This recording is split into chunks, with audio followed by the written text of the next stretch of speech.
Hey guys, welcome back. Sorry I haven't been on for so long. Just been super busy, and I apologize. And I appreciate everyone's patience for all my subscribers. And I've actually have gone up for subscribers, and I want to thank everyone for doing that. It means a lot.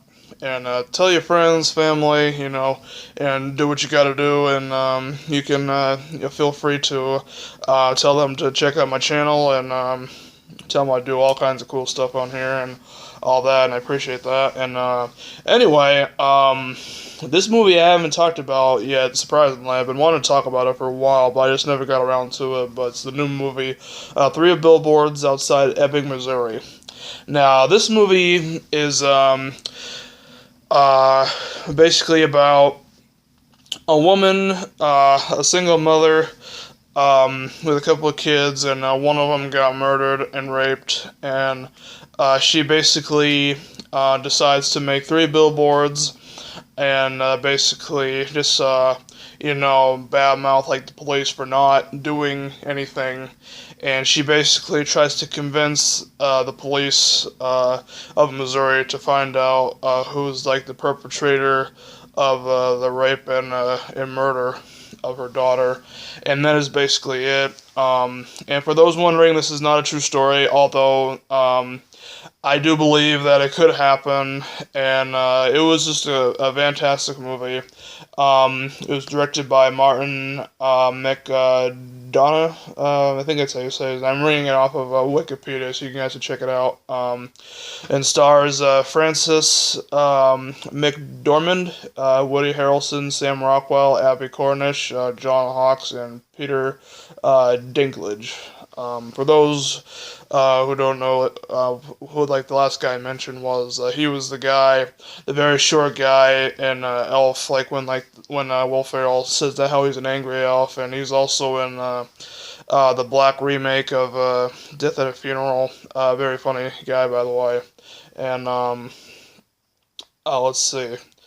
Yeah, the acting is phenomenal. You got, of course, Woody Harrelson. He's been one of my favorite actors for quite some time. Same with the guy, Peter Dinklage, very funny guy. And also the guy from Green Mile, like that crazy guy.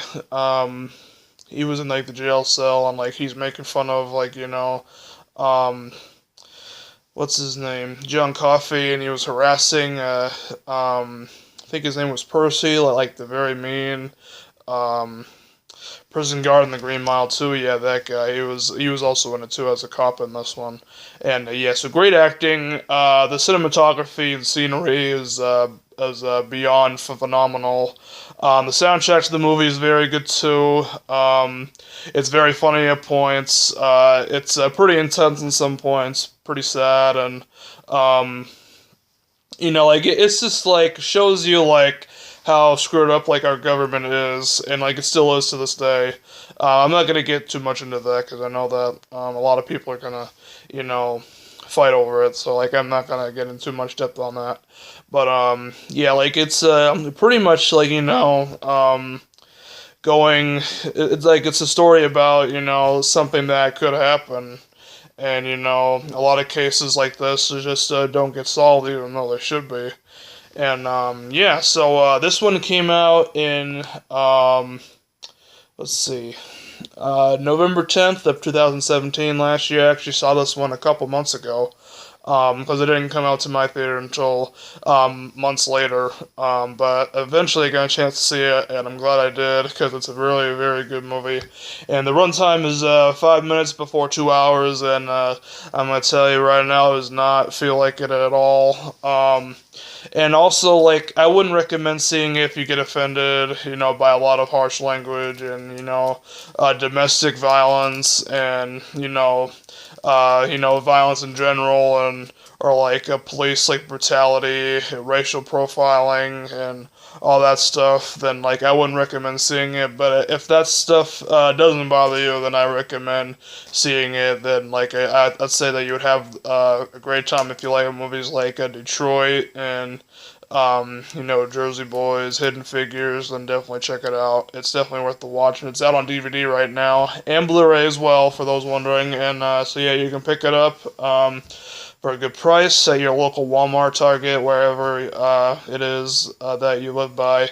You can definitely pick it up right now, and I'm definitely going to pick it up too eventually. Don't know when, but it's going to be somewhere along the line. And yeah, thank you for watching my review of 3 Billboards outside Ebbing, Missouri, and I'll see you guys next time.